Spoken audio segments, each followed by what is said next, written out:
Hello, and welcome to the LNL podcast. Top 10 Hollywood films that were censored. What are they? Well, the first one was Lincoln. They were supposed to be fighting, but they got rid of that. Skyfall, a Chinese character dying was edited out of the Chinese version of the film. Titanic 3D, you didn't get to see Kate Winslet's boobs. Whereas when they're painting her, Oh, yeah. when they're painted, Was it allowed in the original? but not in the 3D. Too realistic for some people, probably. In Talladega Nights with Will Ferrell, there's a scene where he takes off his shirt when he's celebrating. In Iran, they digitally put his shirt back on him, censor it. In Savages, there was lots of sex and violence that was cut out so it could be released in the UK. Oh, shame. I'm on number 6 of 11 now. Oh, Men in Black 3. Yeah, in the Men in Black 3, the whole scene in the Chinese restaurant didn't happen in the Chinese version. So, like, one of the funniest, best bits in it. So I don't know how it started, because that was like the beginning. In Ice Age 4, one of the characters calls another a spastic, and that wasn't... If they did that, the film wasn't allowed in the UK to be a U. They would have had to turn it into a PG. So they got rid of the word spastic so it could stay you. Okay. As in, there's a lot of difference. But like you go to take your kid to see a film, and they're like, "Oh, that's PG. Sorry, you can't watch it. You're only allowed to watch Universal films." Surely a PG. Surely even with a U, you would have to go to the cinema with your parents anyway. Yeah, probably. So yeah, you would go to the cinema with your parents to see a PG or a U if you were a child. So what's the difference? You think people would start to see the word spastic and start crying or whatever? So offensive! Apparently in Jack Reacher, in order to get a 12 rating, allowing 12-year-olds to enter, a film with Tom Cruise, they had to cut out a bit where a woman was being suffocated and a man was being hit with a rock.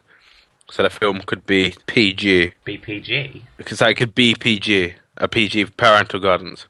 In Mission Impossible film, all the scenes in Shanghai were cut for Chinese audiences. They cut a lot in China. Was China the one that banned time travel from Yeah. being shown? So if you've ever seen Independence Day or any disaster film where America gets completely blown up, or films where London gets blown up, or there are zombies around London and America, or England and America, what's that? The one where it's Hugo Weaving with the guy in the mask.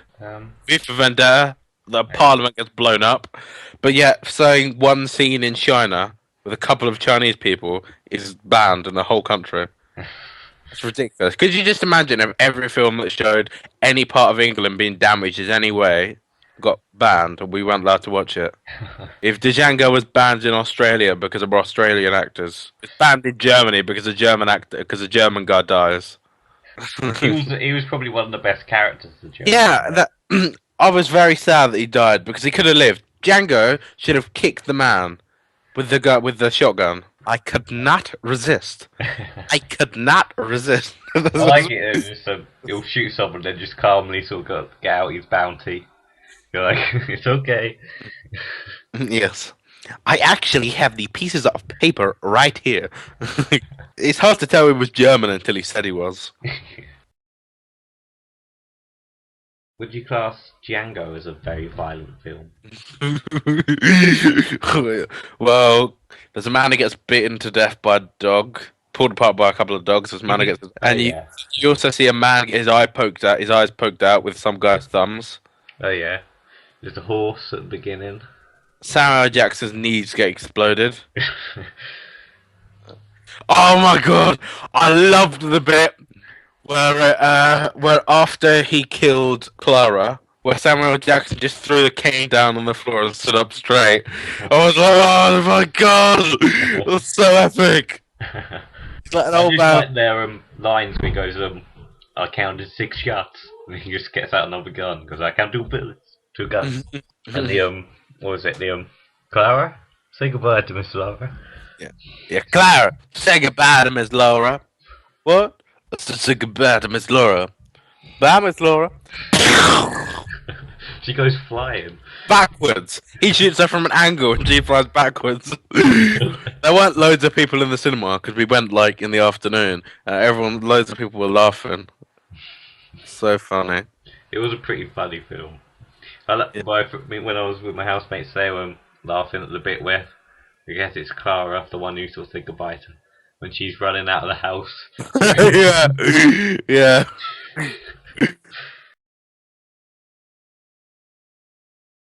Things I almost weren't able to see Django as we got there. We're in like place. There's two cinemas.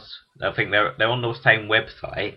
They're on the same street, but apparently they're sort of only some films are showed at one side and some at the other. But it's not. It's hard to tell which one. So we queued up for about like half an hour to one, and they said, "Oh, you got to go to the other cinema." So we had to go all the way over there, and we got to the stand, and the person asked for our IDs, and one of my housemates didn't have it. So we almost spent all this time, and then we couldn't go see it.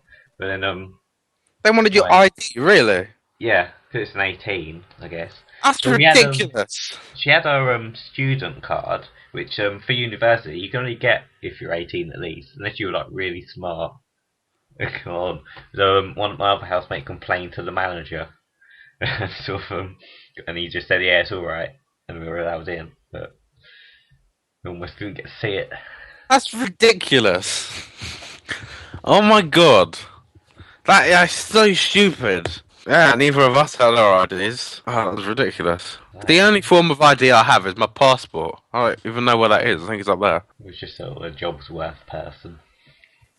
Oh, you were clearly watching Room 101 the other day. Yeah, it was. Yeah, that annoys me as well. I hate it when people do that.